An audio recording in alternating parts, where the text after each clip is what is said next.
5 राज्यों के विधानसभा चुनाव की, जिनमें आखिरी दौर की वोटिंग बुधवार को होने जा रही है। 11 मार्च को चुनावी नतीजे आ जाएंगे। यूं तो सत्ता का खेल सभी 5 राज्यों में काफी दिलचस्प है, लेकिन सबकी निगाहें यूपी पर अटकी हैं। यूपी में एक और जहां प्रधानमंत्री नरेंद्र मोदी की निजी प्रतिष्ठा जुड़ गई है, वहीं आगे की अगर बात करें तो बीजेपी को उम्मीद है कि 2019 के लोकसभा चुनाव का रास्ता भी यूपी जीतने के बाद काफी आसान हो जाएगा। समाजवादी पार्टी और कांग्रेस दोनों को राजनीतिक भविष्य में भी यूपी के चुनावी नतीजों से ही तय होना है, और यूपी के नतीजे ही इस बात का फैसला करेंगे कि क्या बीएसपी आज भी दलित वोट बैंक के इर्द गिर्द सोशल इंजीनियरिंग का कोई समीकरण बनाने की हैसियत में है। यूपी में हालांकि प्रत्यक्ष तौर पर कोई चुनावी लहर नहीं दिख रही, लेकिन ये सवाल बड़ा हो गया है कि क्या विधानसभा चुनाव के नतीजों से 2019 में नए समीकरण बनेंगे या उसकी बुनियाद रख दी जाएगी इन चुनाव परिणामों के बाद।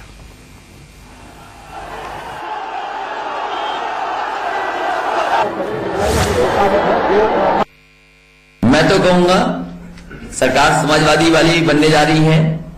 प्रधानमंत्री जी क्योटो का पूरा डीपीआर लेकर के आ जाएं, हमारी मदद करें। आने वाले समय में जिस हिस्से से कहेंगे उत्तर प्रदेश की सरकार सहयोग कर करके वाराणसी को क्योटो बनाने का काम करेगी। बदलाव का मन बनाया और भाजपा के समर्थन में लोगों ने जिस तरह से प्यार दिया है, और अंतिम चरण में वो और ज्यादा सीटें प्राप्त करेंगे और तब 2/3 के साथ हमारी सरकार उत्तर प्रदेश में बनेगी। जहां तक आप चेहरे की बात करते हैं, सुशासन विकास हमारा शुरू से चेहरा रहा है, क्योंकि सूबे को उसकी सबसे ज्यादा जरूरत है।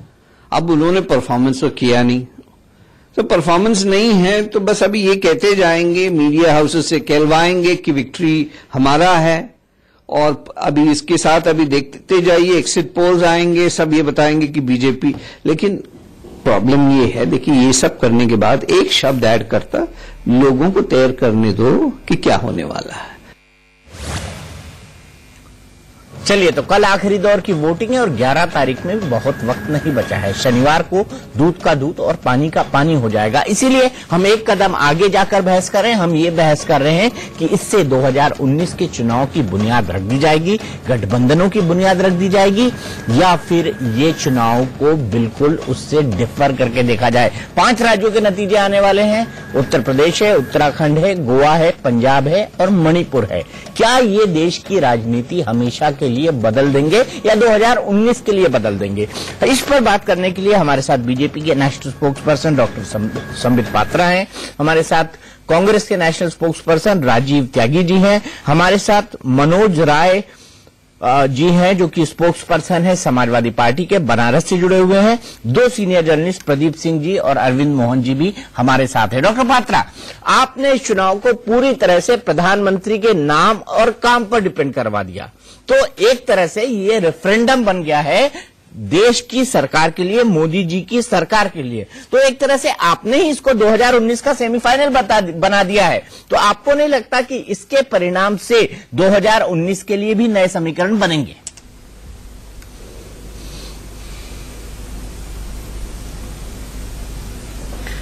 दीपक जी, बड़े सम्मान के साथ मैं इससे आपसे डिफर करूंगा। आपने कहा कि नंबर 1 ये प्रधानमंत्री के निजी प्रतिष्ठा का सवाल है और ये एक तरह से सेमीफाइनल बन गया है 2019 के लिए। मैं इसमें कहना चाहूंगा, देखिए 2014 से उसके पश्चात जो भी कोई चुनाव होता है उस सारे चुनाव को सेमीफाइनल ही कहा गया है। नहीं, और किसी को नहीं कहा गया डॉक्टर पात्रा, और किसी को नहीं कहा गया। जो भी चुनाव देश के हुए हैं वो सारे चुनावों को नहीं, मैं उसी का उत्तर दे रहा हूं। देखिए, आप भी मानेंगे कि 2012 के पश्चात जितने भी चुनाव हुए, 2012 का गुजरात का चुनाव, उसके बाद जितने भी चुनाव हुए, उन सभी चुनावों में ऐसा रखा गया मानो मोदी जी की प्रतिष्ठा दांव पे लगी है। मैं बार बार ये कहता हूं कि देखिए ऐसा क्यों हो रहा है कि एग्जामिनेशन तो हो रहा है मगर उसमें एक ही छात्र पार्टिसिपेट कर रहा है एग्जामिनी के रूप में, बाकी सब स्टूडेंट है कहां? बाकी स्टूडेंट नदारत है। एक ही परीक्षा लिखने वाला छात्र है, उसी की कॉपी एग्जामिनेशन में जांच होती है, और हर एग्जाम में, चाहे वो 2012 का चुनाव हो, 2014 का चुनाव हो, और उसके बाद अनेकों राज्यों में चुनाव रहे हैं, हर एग्जाम में वो स्टूडेंट डिस्टिंक्शन के साथ फर्स्ट क्लास फर्स्ट पास हो जाता है। उसके बाद भी अभी तक हमने उसे घोषित नहीं किया है कि ये फर्स्ट हो चुका है। मगर कुछ ऐसे स्टूडेंट भी हैं जो हर एग्जाम में फेल हो रहे हैं, बहुत दूर दूर तक वो पास होने का नाम तो दूर है, वो बिल्कुल फेल हो गए हैं, मगर उसके बाद भी हम उनको फेलियर डिक्लेयर नहीं कर रहे हैं। तो देखिए, ये कहना उचित नहीं होगा कि ये मोदी जी की प्रतिष्ठा का सवाल है। अब हम मोदी जी की प्रतिष्ठा पर डिस्कशन क्यों करते हैं हर एग्जामिनेशन में, मैं ये समझाना चाहूंगा। देखिए, बनारस में 3 दिन तक लगातार मोदी जी की जिस प्रकार से रैलियां इत्यादि हुई, उस पर ऑपोजिशन ने सवाल उठाया। विगत 10 वर्षों से हमने एक ऐसे प्रधानमंत्री को देखा था जिनका मैं बड़ा आदर करता हूं, मनमोहन जी बड़े आदरणीय प्रधानमंत्री थे। उनकी कोई कॉन्स्टिट्यूएंसी अपनी नहीं थी, वो राज्यसभा से आए हुए थे, और उनकी कोई कॉन्स्टिट्यूएंसी थी भी तो 10 जनपद ही उनकी कॉन्स्टिट्यूएंसी मानी जाती थी। वो अगर रैली भी करते थे तो लोग उसमें आते नहीं थे, वो खुद रैली भी करते नहीं थे। कभी भी हार्ड वर्क करना, मेहनत करना डीमेरिट नहीं है, मेहनत हमेशा मेरिट होता है। आज एक प्रधानमंत्री अगर मेहनत कर रहा है, जमीन पर उतर रहा है, 24 घंटे काम कर रहा है, लोगों से जुड़ रहा है, तो इसको हम डीमेरिट के रूप में क्यों देखना चाहते हैं? इसको तो मैंने हम डीमेरिट के तौर पर बिल्कुल नहीं देख रहे हैं, हम डीमेरिट के तौर पर बिल्कुल नहीं देख रहे हैं, लेकिन कहीं ना कहीं उनके परफॉर्मेंस से तो जोड़ेगे ना इस पूरे चुनाव को आप। ये अच्छी बात है कि एक प्रधानमंत्री जनता के बीच जाते हैं, बहुत अच्छी बात है, इसमें कतई कोई बुराई नहीं है। चुनाव नहीं, ठीक बात है।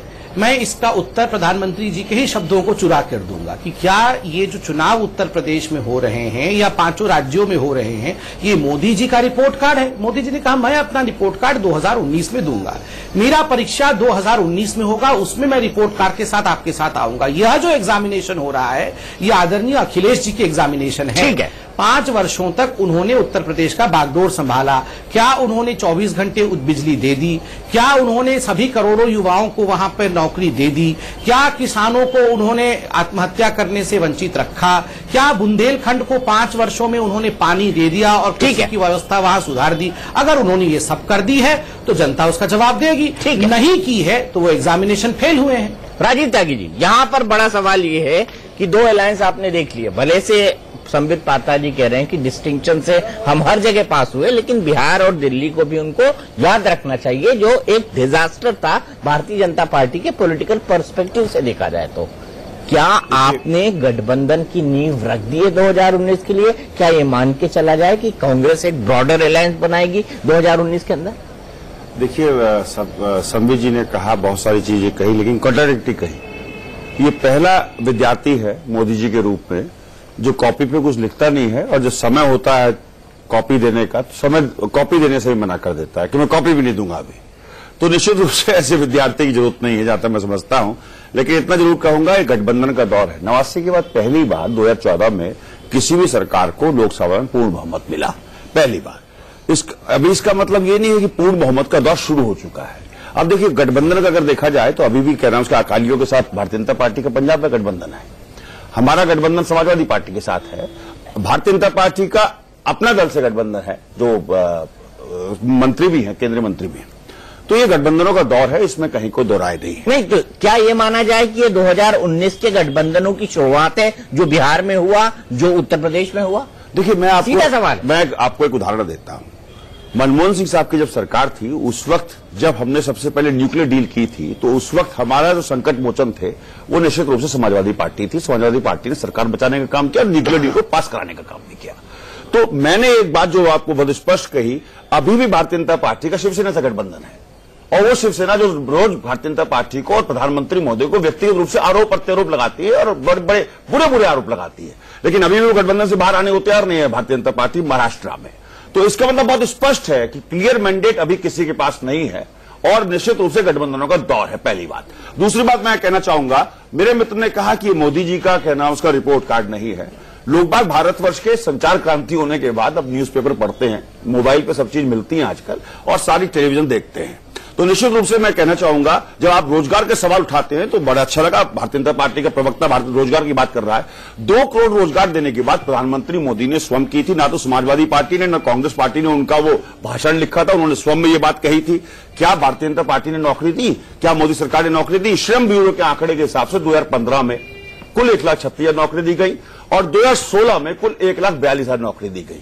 तो निश्चित रूप से मैं कहना चाहूंगा, यह समय उपयुक्त है, एक बात के लिए बहुत उपयुक्त है यह समय, क्योंकि 21वीं सदी का जो भारत है, और जो भारत आज सबसे नौजवान देश है नौजवान देश पूरे विश्व में, वो नौजवान निश्चित रूप से मुद्दा आधारित चुनाव चाहते हैं।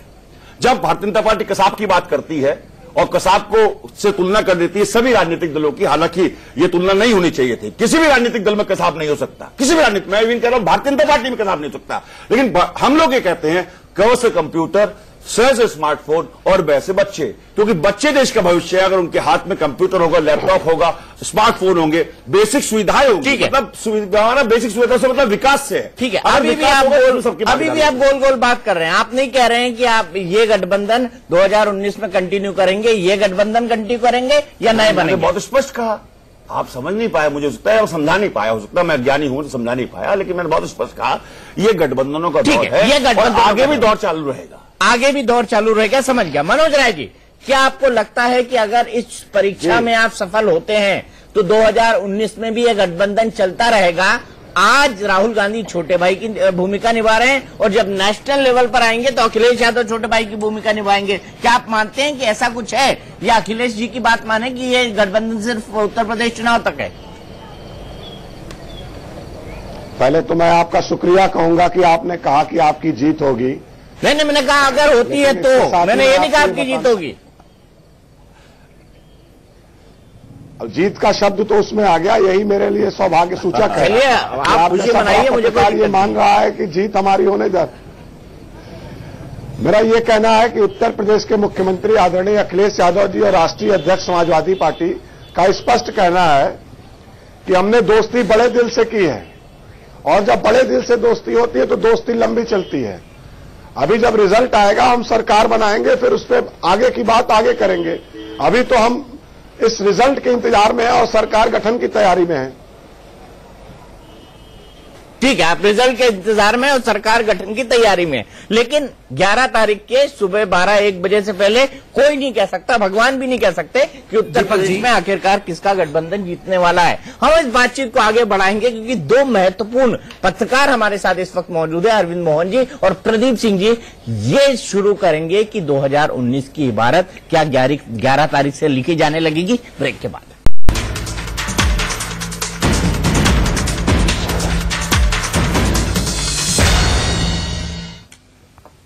तो क्या चुनाव नतीजों के बाद, चाहे वो उत्तर प्रदेश का हो, पंजाब का हो, उत्तराखंड का हो, गोवा का हो, मणिपुर का हो, 2019 के चुनाव के लिए नई इबारत लिखी जाएगी? इसी पर हम बात कर रहे हैं। प्रदीप सिंह जी, आपको क्या लगता है? आपको लगता है कि दो मजबूत गठबंधन खड़े होंगे या टू कॉर्नर कॉन्टेस्ट होगा 2019 के लिए, उत्तर प्रदेश और बाकी जगहों के नतीजे देखने के बाद? क्योंकि नेशनल पॉलिटिक्स पे ऑब्वियसली इसका इम्पैक्ट पड़ेगा, चाहे कोई जीतेगा चाहे कोई हारे। देखिए, बाकी राज्यों से ज्यादा उत्तर प्रदेश के नतीजे का सबसे ज्यादा असर पड़ेगा कि 19 में पॉलिटिकल फॉर्मेशन क्या होगी, कौन किसके साथ होगा, इसकी शुरुआत हो जाएगी। और एक गठबंधन चूंकि अभी है सपा और कांग्रेस का, तो अगर ये गठबंधन जीतता है तो ये गठबंधन 2019 में भी जाएगा। अब इसके साथ कौन आता है? अगर हारता है तो कौन किसको लायबिलिटी समझता है? हार का मतलब होगा सपा को लगेगा कि कांग्रेस लायबिलिटी थी, कांग्रेस को लगेगा कि समाजवादी पार्टी के साथ जाना गलत हो गया। तो एक सिनेरियो तो ये बनेगा। दूसरा ये है कि सबसे बड़ी समस्या जो एंटी बीजेपी फोर्सेस के लिए है वो है लीडरशिप की। लीडर कौन होगा? देखिए, ऐसे अलायंस में बनते या नहीं बनते हैं या टूटते हैं बनकर, तो वो लीडरशिप के इशू पर, तो लीडरशिप के इशू पर जो है वो बंटवारा है। ममता बनर्जी किसी को लीडर मान लेंगी, ये बड़ा मुश्किल है। अखिलेश यादव अगर उत्तर प्रदेश जीत कर आते हैं, अपने दम पर जीत कर आते हैं, तो उसके बाद उनकी महत्वाकांक्षा बढ़े, इसमें कोई आश्चर्य नहीं होना चाहिए।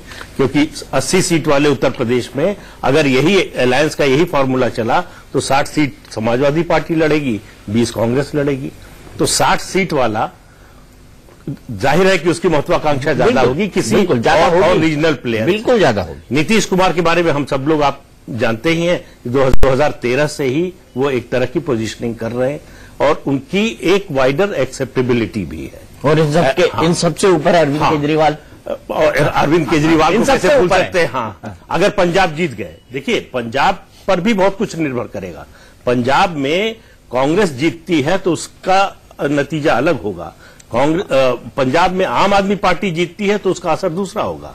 तो फिर एक नेशनल प्लेयर के रूप में अरविंद केजरीवाल का नाम आने लगेगा, आगे बढ़ने लगेगा। तो जो अल्टरनेटिव पॉलिटिक्स खोज रहे, कांग्रेस बीजेपी या ट्रेडिशनल पार्टी से हटकर खोज रहे हैं, राजनीति पर जाना चाहते हैं, उनको अरविंद केजरीवाल में एक विकल्प नजर आएगा। इसमें सबसे अलायंस में सबसे ज्यादा मुश्किल राहुल गांधी की लीडरशिप है। राहुल गांधी की लीडरशिप है जो सबसे कमजोर कड़ी है, सबसे कमजोर कड़ी है। बिल्कुल एग्री किया। लेकिन क्या अगर छोटे भाई राहुल गांधी बन गए हैं अरविंद मोहन जी, चाहे उत्तर प्रदेश हो चाहे बिहार हो, तो क्या ये बार्गेनिंग वो करने की स्थिति में होंगे कि भाई मैं नेशनल पार्टी में हूं, हम लोग लीड करेंगे इन चुनाव के अंदर, क्योंकि हमारा डंडा झंडा एजेंडा पूरे देश में? ये आपकी बात सही है। 60 सीट अगर या 80 सीट के बल पे अखिलेश क्लेम करेंगे कि हम लीडर हों, तो उसकी तुलना में कांग्रेस गिरते गिरते भी उससे ऊपर रहेगी। तो अगर नेशनल अलायंस की बात होगी तो कांग्रेस का क्लेम पीछे करना सबके लिए मुश्किल होगा। एक दो चीजें असल में मुझे लगता है कि होंगी। अगर उत्तर प्रदेश बीजेपी जीतती है तो जो अलायंस की बात हम लोग अभी कर रहे हैं, मुझे लगता है उस अलायंस की पॉसिबिलिटी धीरे धीरे कम होगी, क्योंकि नरेंद्र मोदी जो पॉलिटिक्स कर रहे हैं, अमित शाह जो पॉलिटिक्स कर रहे हैं, उसमें अलायंस वाली भावना कम है। हिंदुस्तान में जितनी विविधता है उस विविधता को समेट के अलायंस करें, डिफरेंट जोन के, डिफरेंट सोशल ग्रुपिंग्स के, डिफरेंट आइडियोलॉजी के, वो बीजेपी के अभी की टीम में कम है। और ये टीम इतनी मजबूत है कि इंजन की तरह सब चीजों को घसीटते अपनी ओर जा रहे। आप देखिए उत्तर प्रदेश जैसे राज्य में भी जितने लोगों ने दल बदला है उसका मैक्सिमम हिस्सा बीजेपी की तरफ गया है। तो बीजेपी बुला भी रही है और बीजेपी आकर्षित भी कर रही है। तो अगर अमित शाह और इनकी टीम, ये तो बिहार में भी हुआ था, मैक्सिमम लोग गए थे बीजेपी में, मैक्सिमम लोग गए थे बिहार में। नहीं, तो अगर मोदी और अमित शाह की जीत होती है यहां, तो ये फिनोमेना बढ़ेगा, फिर अलायंस वाली भावना कम होती जाएगी। एक लीडर को एक्सेप्ट करिए, उसके साथ चलिए। लेकिन अगर बीजेपी वहां हारती है तो दूसरी पॉसिबिलिटी ये है कि अलायंस फिर व्यवस्थित ढंग से शुरू होंगे। लीडरशिप का सवाल जो प्रदीप जी कह रहे हैं वो निश्चित रूप से बहुत बड़ा है, लेकिन मुझे लगता है कि अगर मुद्दों की बात करें, और नरेंद्र मोदी और अमित शाह एक मुद्दा खुद से बनते जा रहे हैं पॉलिटिक्स में, और वो बनाने वाला कोई नहीं है। जिस तरह से 3 दिन जाके वो बनारस में आप रुक जाइए, तो आप मुद्दा खुद भी अपने आप में, अभी संबित पात्रा जो कहें, लेकिन आप मुद्दा खुद बनते बनाते जा रहे हैं। तो अगर मुद्दा बेसिक करके और अपना उसको एक अलायंस, उसी के बेसिस पे अलायंस बनाए, ये नहीं कि लीडरशिप का, तो वो अलायंस बन सकता है। लेकिन उसमें फिर लिमिटेशन ये लगी रहेगी, क्योंकि जितने एम्बिशियस लोग हैं वो सब कहीं ना कहीं अपना दांव पे चलाएंगे। ठीक है राजीव ताकि जी, 1 मिनट में आऊंगा, लेकिन डॉक्टर संबित पात्रा आप इसलिए मुस्कुरा रहे हैं क्योंकि आपको पता है कि एक थाली में सभी मेंढकों को नहीं रखा जा सकता। हो सकता है आपको मेरी ये उपमा थोड़ी कड़वी लगे, लेकिन आपको लगता है कि 2019 में भी नरेंद्र मोदी का एज इसलिए होगा क्योंकि उनके लिए एक टीना फैक्टर है, there is no alternative to his leadership. क्या आप लोग इसलिए खुश हैं कि चाहे यूपी में कुछ भी हो जाए, पंजाब में भले से अरविंद केजरीवाल आगे आ जाए, आपको लगेगा कि आपस में ही सब 2019 से पहले लड़ मरेंगे?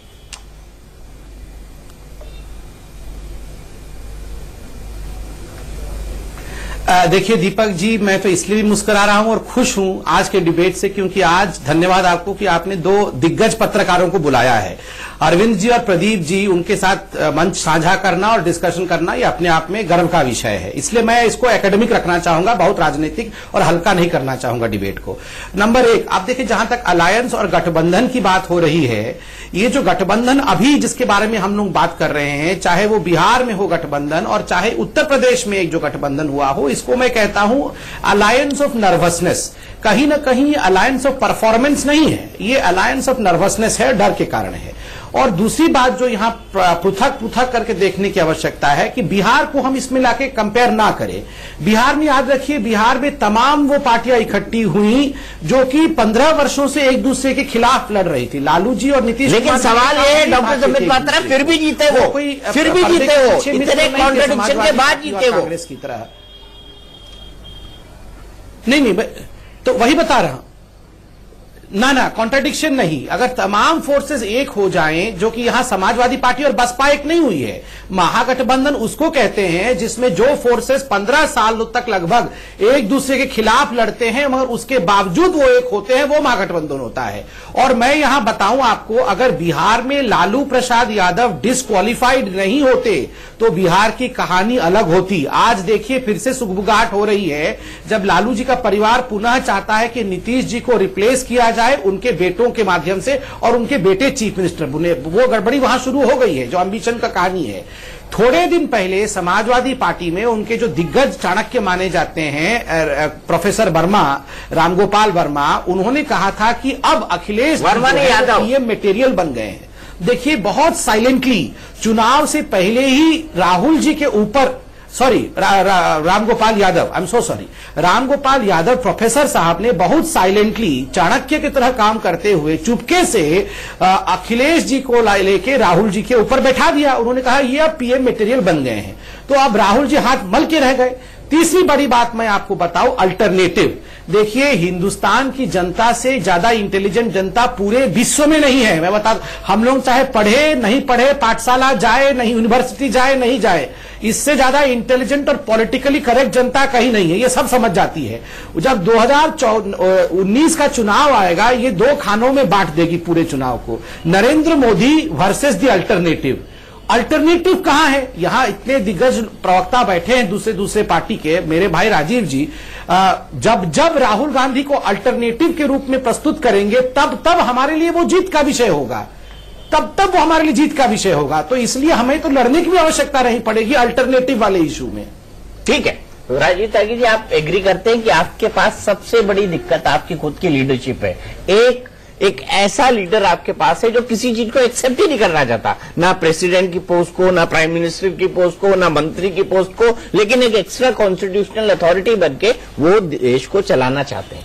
मेरे दोस्त ने एकेडमिक और इंटेलेक्ट की बात की, लेकिन पूरी डिबेट को जो है बहुत ही निचले स्तर पर लेके चले गए। उन्होंने कहा कि प्रधानमंत्री मोदी के अलावा कोई देश में नेता नहीं है, ये अहंकार की भाषा। ये मैंने कहा वो कह रहे, उन्होंने भी कहा मोदी वर्सेस रेस्ट हो जाए। 2019 में मोदी जी वर्सेस अदर्स होगा, तो मोदी जी वर्सेस अदर्स तो हमने बिहार में भी होते देखा था। ये भाई बहनों कितना पैकेज दूं, क्या उसका हिसाब निकला। फिर उन्होंने प्रेडिक्शन कर दिया, जो कि बहुत दिनों से भारतीय जनता पार्टी और संघ चला रहा है, कि लालू यादव जी और नीतीश कुमार में बहुत मतभेद है। मतभेद होती तो आप तो कहने लगे थे कि 3 महीने सरकार नहीं चलेगी। सरकार लंबे समय चल रही है और बेहतर सरकार चल रही है बिहार में। तो देखिए, मैंने कहा था गठबंधनों का दौर है। उत्तर प्रदेश में दोनों ही गठबंधनों को, भारतीय जनता पार्टी गठबंधन को भी और समाजवादी पार्टी के गठबंधन को, दोनों गठबंधन प्रेशर में है। क्यों प्रेशर में है? जो गठबंधन जीतेगा वो बढ़त हासिल करेगा 2019 के लिए, इसमें कहीं को संशय नहीं है। लेकिन भारतीय जनता पार्टी पर दबाव इसलिए ज्यादा है कि प्रधानमंत्री मोदी की छवि, क्योंकि उनको इस तरह से प्रोजेक्ट किया गया जैसे वो चीफ मिनिस्टर जाकर के बनेंगे, और बनारस में जिस तरह से मोदी जी ने कैंप किया, इस पर एक सेंटेंस कह देता हूं कि गठबंधन की लहर इसलिए भाजपा में कहर है।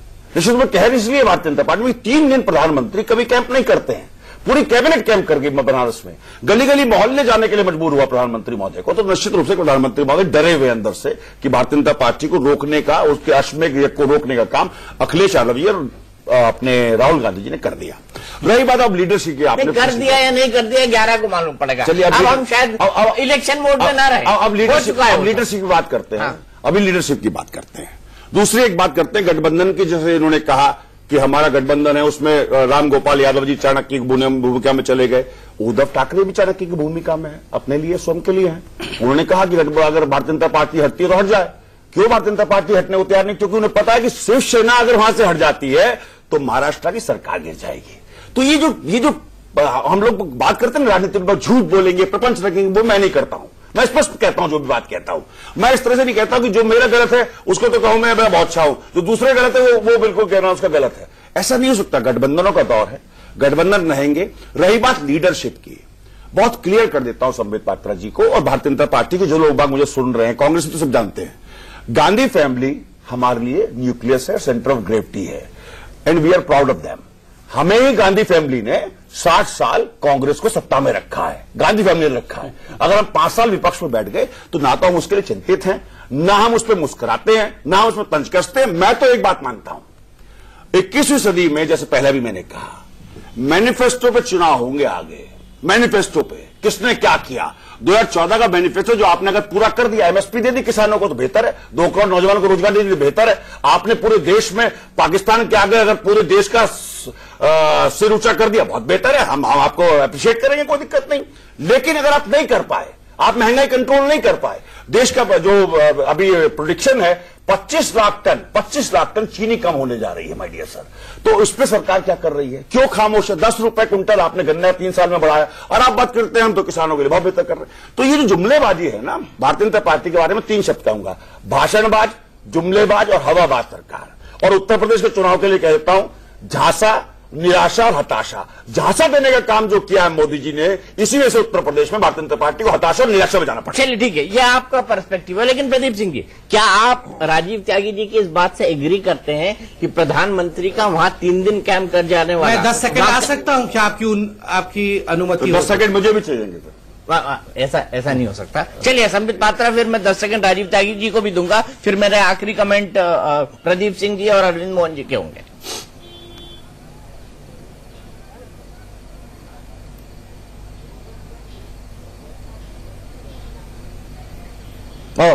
सॉरी, शायद संबित पात्रा का कनेक्शन हमसे टूट गया है, इसीलिए संबित पात्रा की आवाज हम नहीं सुन पा रहे। लेकिन मनोज राय जी, आपसे एक छोटा सा कमेंट मैं चाहूंगा, क्या आपको लगता है कि वाकई में 2019 के लिए मोदी जी के खिलाफ, बीजेपी के खिलाफ एक गठबंधन बन सकता है? क्योंकि आप भी पॉलिटिक्स के एक स्टूडेंट हैं, मैं तो ये मानता हूं जितने भी पॉलिटिकल पार्टी के लीडर्स होते हैं वो भी राजनीति के एक बहुत अच्छे स्टूडेंट होते हैं। तो एक विद्यार्थी की तरह आपको क्या लगता है कि यह अलायंस संभव है जिसमें तमाम लोग कंफ्यूजन को बुलाकर एक साथ खड़े हो जाए मोदी को हराने के लिए? देखिए, इस बात का जवाब देने से पहले मैं इस बात का जवाब देना चाहूंगा कि संबित पात्रा जी जो शब्दों के जाल बुन रहे थे और ये लगातार बता रहे थे कि नहीं बिहार की चर्चा मत करिए, दिल्ली की चर्चा मत करिए, अपने हिसाब से जो जिस तरीके से इनके प्रधानमंत्री आत्ममुग्ध है उसी तरीके से ये आत्ममुग्ध होकर के बयान जारी कर रहे थे। मैं वाराणसी के प्रधानमंत्री के क्षेत्र का रहने वाला हूं, प्रधानमंत्री को गली गली घूमना पड़ा, अमित शाह यहां 7 दिन कैंप किए, पीयूष गोयल, राजीव प्रताप रूडी, स्मृति ईरानी 100 लोगों की मीटिंग को संबोधित किए। कितना बुरा हाल है इनका उत्तर प्रदेश में, इसका इनको अंदाजा नहीं है। मैं तो ये कहना चाहूंगा कि अब ये जब आप पॉलिटिकल बात करिएगा तो ये कहेंगे कि मैं इसको एकेडमिक डिबेट की तरफ ले जाना चाहता हूं। सवाल इस बात का है कि जब आप राजनीति कर रहे हैं और आपने क्या दिया है उत्तर प्रदेश को, वाराणसी को क्या दिया है, उसका जवाब आपको देना होगा। प्रधानमंत्री जी ने कहा था कि वाराणसी को हम क्योटो बनाएंगे, 2 साल तक उसकी मीटिंग चली और फिर रोक देने का काम किया। उसका रिजल्ट सामने है। बनारस में तो दीपक चौरसिया जी आप अच्छी तरह वाकिफ हैं बनारस से, पान की दुकान पे अगर दुकानदार पूछता है किसी बाहरी आदमी से कि भाई आप कौन हो, कहां से आए हो, किसके प्रचार में, तो वो जवाब देता है कि नमस्कार मैं रविशंकर प्रसाद हूं, भारत का केंद्रीय मंत्री। ये हाल हो गया है भारतीय जनता पार्टी और उनके मंत्रियों का। मैं आपको ये बताना चाहता हूं कि निश्चित रूप से भारतीय जनता पार्टी और उनके प्रधानमंत्री जो आत्ममुग्धता से गुजर रहे थे, अब उसका पराभव हो रहा है। ठीक है, और बनारस की शुरुआत करेगा। ठीक है मनोज राय जी, आपकी बात तर्क के तौर पर मैंने मानी। आप डॉक्टर संबित पात्रा और फिर राजीव त्यागी, संक्षेप में पर डॉक्टर पात्रा, 2 लोगों के मौके बाकी हैं अभी। देखिए, मैं तो सप्रेम राजीव, बिल्कुल मैं तो बड़े सम्मान से चाहूंगा कि राजीव भाई जी ने जो कहा कि गांधी परिवार उनका न्यूक्लियस है, हम तो नहीं उससे कुछ पलट रहे हैं। हम तो कहते हैं हाँ बिल्कुल, राहुल गांधी जी को न्यूक्लियस बना के रखिए। न्यूक्लियस ही क्यों, उनको जल्दी से जल्दी पार्टी का अध्यक्ष भी बनाइए। और ये खुशखबरी जिस दिन देंगे, मिठाई लेके हम आपके घर पे आएंगे साहब। हम नहीं चाहते हैं कि गांधी परिवार और खास करके राहुल गांधी जी को आप पार्टी से कहीं दूर करें। बिल्कुल वो आवश्यक है, वो रहेंगे तो हिंदुस्तान का भला होगा। दूसरी बात, जहां तक हमारे समाजवादी पार्टी के प्रवक्ता कह रहे थे, उनसे कहना चाहूंगा कि देखिए, अगर रविशंकर प्रसाद पान की दुकान पे जाके हाथ जोड़ के कह रहे हैं कि मैं रविशंकर प्रसाद हूं, तो वो रियल समाजवाद है। आपकी तरह हम सेफई समाजवाद में विश्वास नहीं करते हैं। कि वहां नाच गाना सुनते रहे और चुनाव अपनी जगह होते रहे। जनाब, हमारे मंत्री खाक पहचान नहीं बना जमीन पाए। पर पैदल चलते हुए लोगों से नमस्कार करते हुए कहते हैं कि मैं देश का मंत्री हूं, तो ये अच्छी बात है, ये समाजवाद है। इसमें शर्म की क्या बात है साहब? इसमें क्या शर्म की बात है? सेफई समाजवाद अभी तक चिल्ला चौक नहीं हुआ डिबेट। इतना क्या फ्रस्ट्रेशन भैया, थोड़ा सा 11 तारीख तक इंतजार करिए।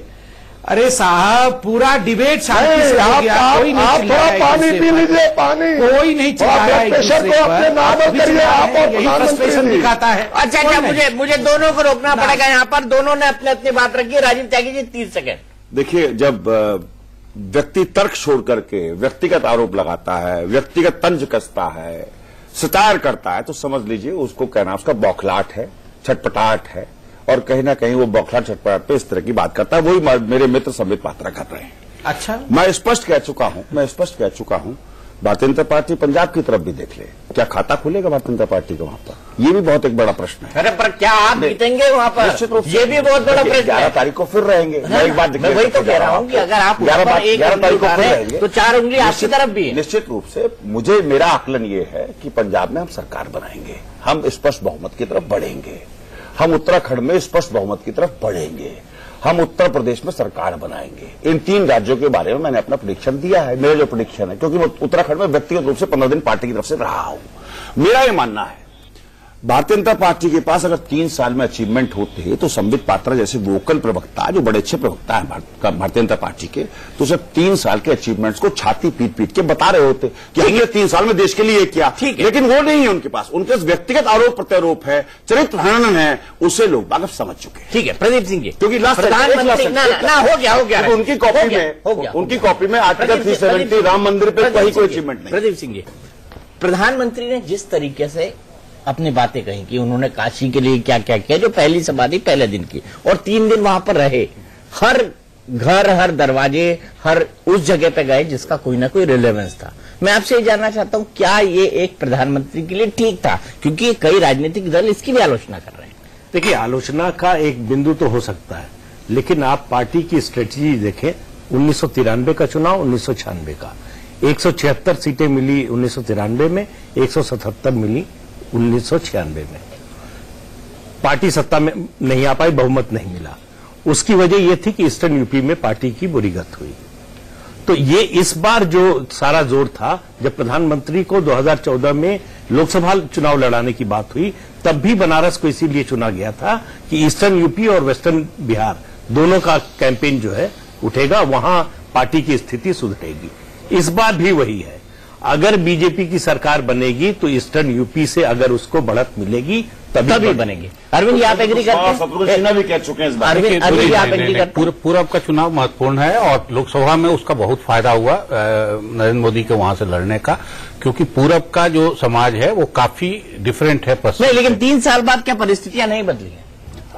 परिस्थितियां बदली हैं, निश्चित रूप से बदली हैं, लेकिन जो रिपोर्ट आ रही है या जो सोशल इंजीनियरिंग बीजेपी ने करने की कोशिश की इस चुनाव में, उसका असली टेस्ट उसी पूरब में होना था।